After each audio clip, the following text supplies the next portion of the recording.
미국의 어느 해변에서 있었던 일이라고 합니다.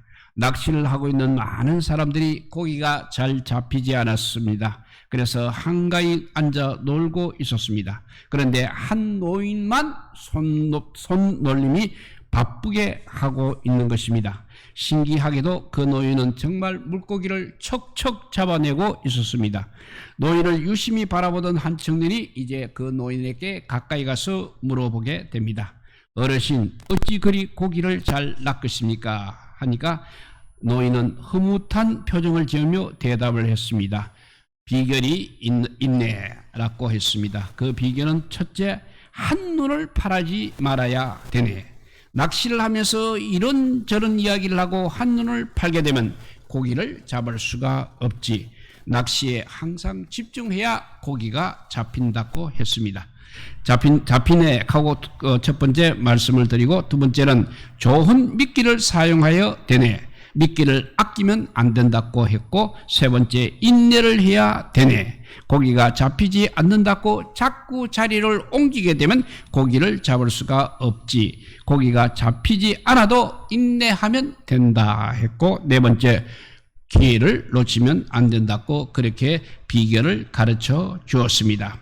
우리의 삶도 역시 마찬가지인 것입니다. 자기가 하고 있는 일에 집중해야 성공을 할 수 있는 것입니다. 그리고 기회가 오면 잡아야 하는 것입니다. 기회가 그렇게 자꾸 우리에게 허용되는 것은 아니라는 것입니다. 설교를 들을 때도 마찬가지로 집중을 해야 하는 것입니다. 하나님께서 항상 은혜를 주시고 있지만 설교 중에서 나에게 꼭 맞는 특별한 은혜를 주시는 부분이 항상 있게 마련인 것입니다. 바로 그 은혜를 놓치면 안 된다는 것입니다. 설교 시간은 언제나 집중하시기 바랍니다. 한마디라도 놓치면 안 되는 것입니다. 어느 말씀이 내 운명을 바꿀 말씀인지 모르기 때문에 그렇습니다. 언제나 그래서 말씀에 집중해서 시간 축복을 낚을 수 있는 그런 성도들이 되시기 바랍니다. 기도는 하나님과 우리 사이의 계약인 것입니다. 하나님께서 우리에게 계약을 제시하셨습니다. 너희가 구하면 나는 주겠다. 너희가 찾으면 나는 만나 주겠다. 너희가 두드리게 되면 나는 열어 주겠다고 약속을 하셨습니다. 하나님께서는 항상 약속에 신실하신 분이십니다. 사람은 간혹 약속에 신실하기가 어렵습니다. 약속을 지키기 위해서 힘쓰지 않으면 우리 사람들은 약속을 지키기가 어렵다는 것입니다. 그러나 하나님께서는 약속에 신실하시렸고 노력 같은 것을 할 필요조차 없으시는 분이십니다. 왜냐하면 하나님은 본래 신실하신 분이시기 때문입니다. 인자하시고 진실하시고 신실한 하나님께서 우리와 계약을 하셨습니다. 구하라 내가 주겠다. 찾으라 내가 만나 주겠다. 두리라 내가 열어주겠다고 말씀하셨습니다. 그런데 우리는 내가 기도하면 우리 하나님께서 들어주실까 하는 걱정을 할 필요가 전혀 없다는 것입니다. 신실한 우리 하나님께서는 반드시 들어주시리라는 믿음을 갖고 기도하시기를 바랍니다. 기도는 그래서 하나님과 우리 사이의 계약이라고 했습니다. 그리고 기도는 계약 이상의 명령이기도 한 것입니다.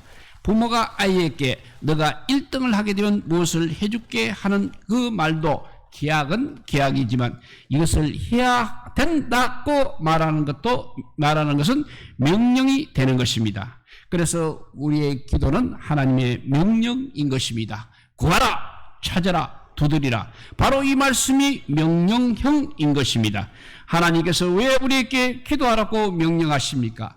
우리가 살기 위해서인 것입니다. 셋째는 기도는 영적인 호흡입니다.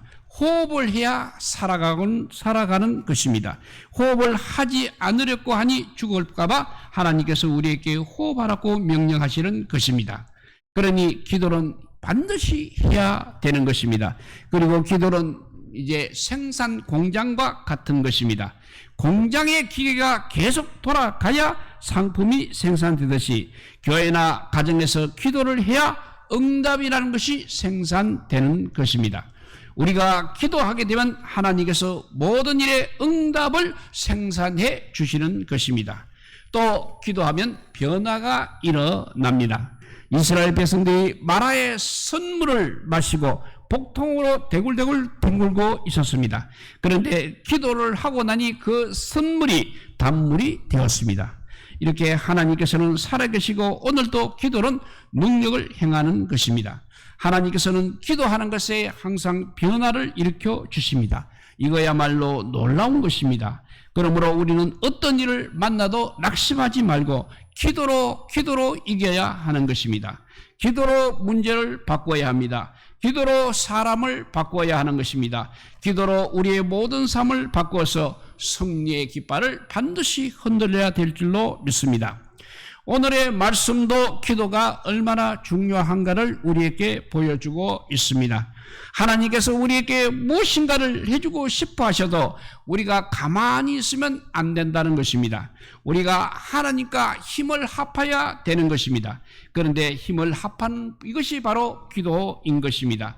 이스라엘 백성들은 하나님의 영광이었습니다. 이사야서 43장 7절에 보면 내가 내 영광을 위하여 창조한 자를 오게 하라. 그들을 내가 지었고 만들었느니라고 말씀하셨습니다. 하나님께서 오늘 우리에게 내 영광을 위하여 내가 너희를 구했다. 너희는 나의 영광이다고 말씀하고 계십니다. 우리는 반드시 하나님의 영광이 되어야 하는 것입니다.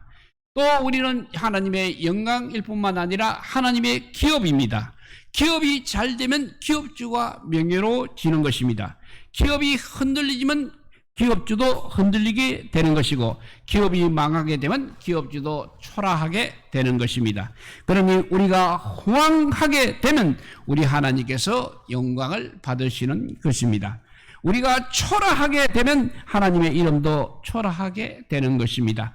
우리는 어찌할 수 없는 하나님의 자녀들입니다. 하나님의 기업입니다. 그런데 이스라엘 백성들이 하나님을 떠났습니다. 우상을 섬기고 방종했습니다. 죄를 지었습니다. 그러니 그 땅이 더럽혀졌던 것입니다. 사람이 죄를 짓게 되면 땅이 더러워진다는 것입니다. 땅이 축복을 토해 버린다는 것입니다. 이스라엘 백성들은 하나님의 사랑을 받은 자식이었습니다. 그렇지만 더러운 죄를 짓게 되니까 하나님께서 그들을 이방의 조롱거리, 이방의 비난거리가 되게 하셨습니다. 전쟁에서 졌습니다. 그러니 성읍은 황폐해졌습니다. 남자들이 많이 죽어서 사람도 적습니다. 그런데 그 남은 사람들마저 전쟁포로가 되어서 세계 각국으로 뿔뿔이 흩어지게 되었습니다. 에스겔 36장에 보게 되면 하나님의 백성들이 더러운 생활을 하니 이방의 조롱거리와 비방거리가 되도록 또 멸시 천대를 받는 대상이 되도록 우리 하나님께서 허락하셨다고 하셨습니다. 하나님의 백성들이 이렇게 이방들의 조롱거리가 되니까 하나님의 이름도 초라하게 되었던 것입니다. 그래서 에스겔서 36장 21절에 보면 이스라엘 족속이 들어간 그 열국에서 더럽힌 내 거룩한 이름을 내가 아껴놓으라고 말씀하고 있습니다. 하나님께서는 하나님의 이름을, 하나님 자신의 이름을 너무나 귀하게 여기십니다. 그런데 그 하나님의 이름이 이렇게 더럽힘을 당하니 이스라엘 백성들뿐만 아니라 하나님의 이름 때문에 이스라엘 백성을 이스라엘 백성들을 회복시킬 계획을 우리 하나님께서 세우시게 된 것입니다. 시편 우리가 잘 아는 23편 1절에서 3절 말씀입니다. 여호와는 나의 목자이시니 내가 부족함이 없으리로다. 그가 나를 푸른 초장에 누이시니 쉴만한 물가로 인도하시는 도다. 내 영혼을 소생시키시고 자기 이름을 위하여 의의 길로 인도하시는 도다 라고 하셨습니다. 만일 성도들이 잘못된 곳에 가서 죄를 짓게 되면 성도들만 하늘에서 떨어진 별똥이 되는 것이 아니라 하나님의 이름도 초라하게 된다는 것을 생각해야 하는 것입니다. 사람들이 성도들을 보고 하나님을 섬긴다는 성도가 저렇게 되었다라고 하게 되면 우리 하나님도 너무나 어려운 처지가 된다는 것입니다. 그래서 우리는 하나님의 영광을 위해서라도 하나님께서 성도들을 붙잡아 의의 길로 인도해 주시는 것입니다. 이것이 중요하다는 것입니다. 이스라엘 백성들이 땅에 떨어지니 하나님의 이름도 땅에 떨어졌다는 사실이 중요한 것입니다. 그래서 하나님께서 이렇게 말씀하십니다. 내 이름을 위해서도 너희를 위하여 내가 큰 일을 행하겠다. 내가 너희를 열국 중에서 취하여 내겠다.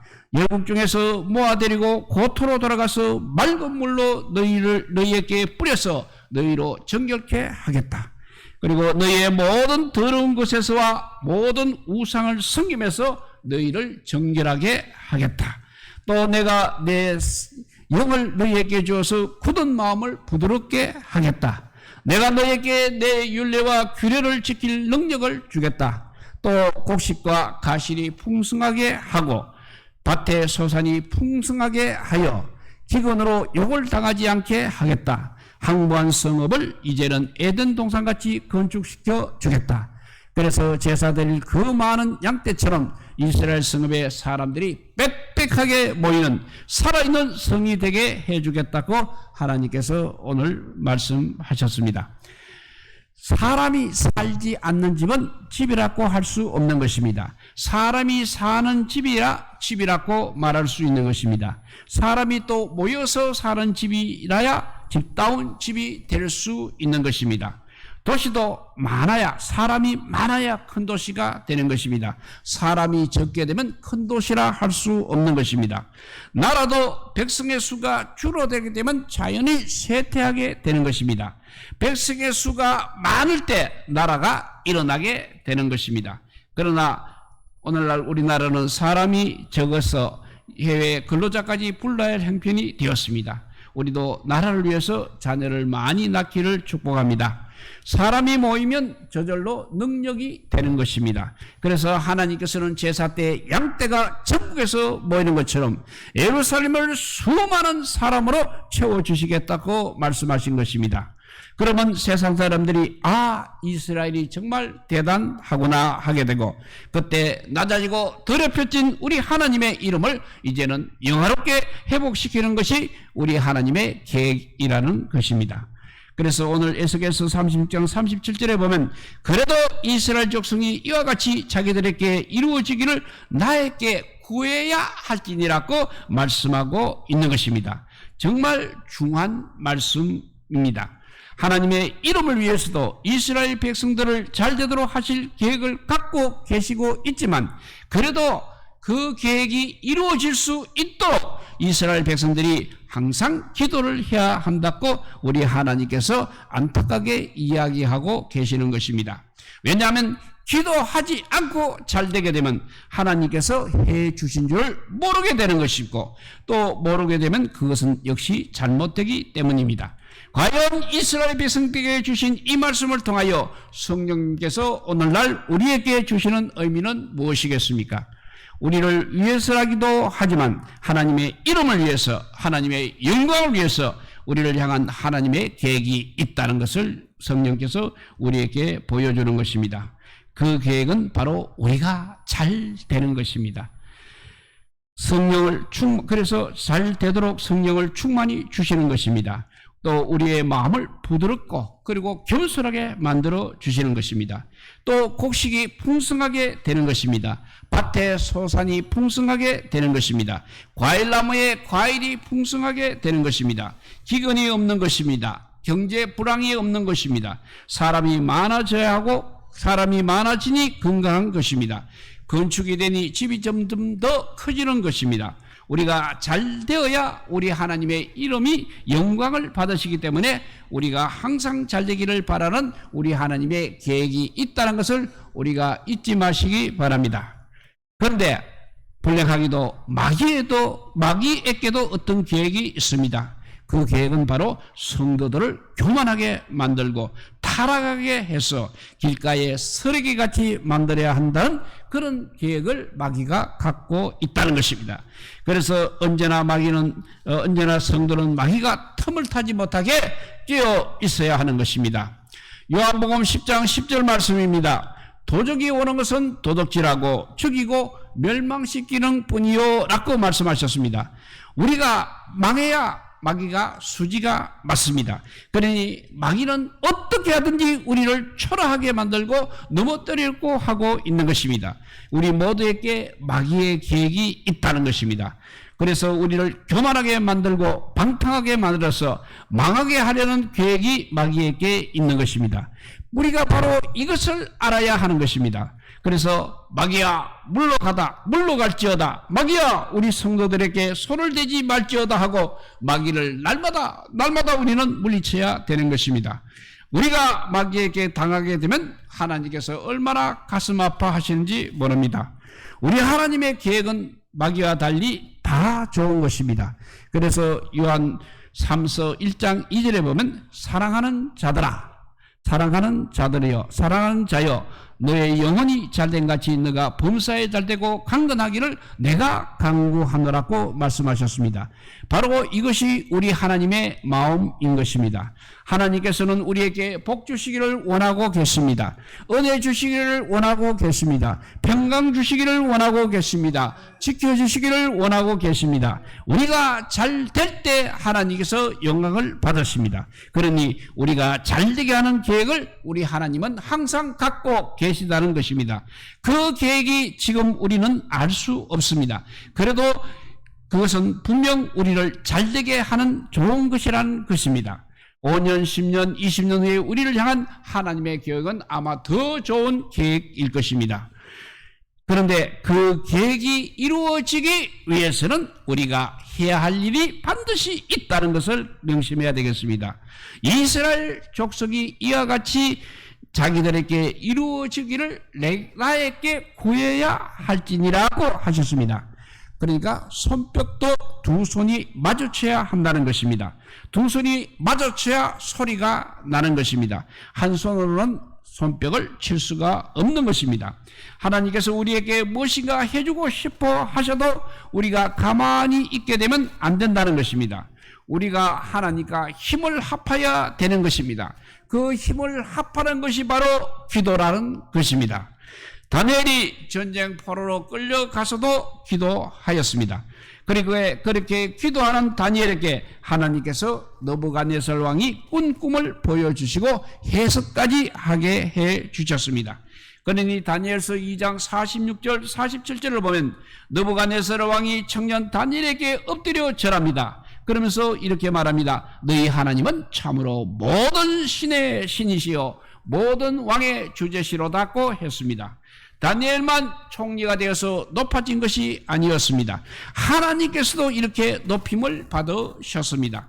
또 다니엘서 6장에 보게 되면 다니엘이 사자굴에 들어가도 사자들이 다니엘을 먹지 못하게 되었습니다. 그러니 다니엘 왕이 어떻게 이야기하겠습니까? 이렇게 이야기합니다. 만조백가는 다니엘의 하나님을 떨며 두려워할지어다. 그는 영원히 계시며 영원히 변하지 않으시는 분이시며 그 권세가 영원할 것이라. 그는 다니엘을 구원하신 하나님이시라고 그렇게 다리오 왕이 말했습니다. 다니엘이 이렇게 기도하여서 잘 되게 되니까 우리 하나님께서 저절로 영광을 받으신 것입니다. 우리 교회도 역시 호황하게 되면 하나님께서 영광을 받으실 것입니다. 우리 교회가 점점 작아진다면 우리 하나님께 영광될 것이 점점 없어지는 것입니다. 우리나라의 모든 교회들이 모두 다 더욱 호황하기를 원합니다. 그래야 우리 하나님께서 영광을 받으시는 것입니다. 그러기 위해서는 우리가 기도하는 것입니다. 기도하는 것밖에 다른 방법이 없는 것입니다. 우리가 계속해서 겸손하고 경건하고 기도하게 되면 우리 교회를 향한 하나님의 계획이 반드시 이루어지는 것입니다. 성도들을 향한 하나님의 계획 역시 반드시 이루어지는 것입니다. 우리에게 향하신 하나님의 계획, 우리의 자녀들에게 향하신 하나님의 계획은 우리가 기도하면 그대로 된다는 것입니다. 우리 하나님은 전능하시기 때문에 그렇습니다. 기도하기 때문에 하나님의 계획이 반드시 우리에게 이루어지는 것입니다. 이런 대화가 있습니다. 미국에 6자녀를 둔 한 가정이 있었습니다. 가장인 남편이 세상을 일찍 떠나 버렸습니다.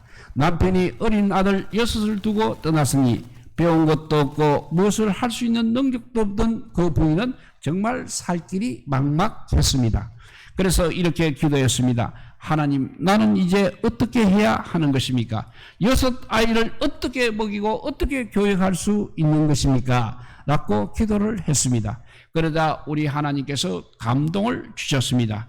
너의 아이들만 기르지 말고 부모가 없는 외로운 아이들을 너의 아이들처럼 길러라고 하셨습니다. 그때 그 부인에게 한 아이디어가 떠올랐습니다. 미국에서는 한 아이를 맡아서 기르게 되면 정부에서 400불을 줍니다. 그 부인은 이제 고아 100명을 맡아서 길렀습니다. 그러니 정부에서 한 달에 4만 불을 주었습니다.